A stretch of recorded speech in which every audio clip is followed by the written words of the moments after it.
Les plantes ont une histoire et peuvent nous faire voyager. Prenez la rhubarbe par exemple.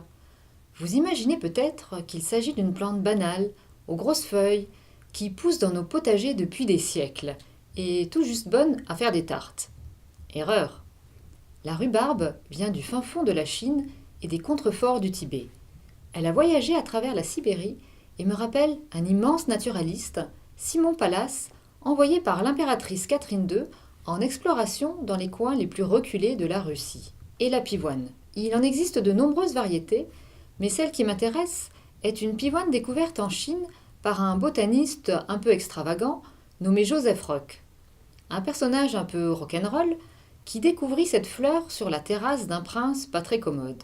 Et le théier. Son histoire est aussi liée à un Britannique un peu culotté, Robert Fortune, qui s'est déguisé en mandarin pour aller voler le secret du thé chez les Chinois au XIXe siècle. Savez-vous également que le fondateur de Singapour était un grand naturaliste et qu'il a découvert, avec un ami botaniste, une curiosité végétale appelée rafflesie et qui n'est autre que la plus grosse fleur du monde. Des histoires de plantes, il en existe des tonnes. J'en ai choisi 10. 10 végétaux liés à 10 explorateurs, parfois haut en couleur.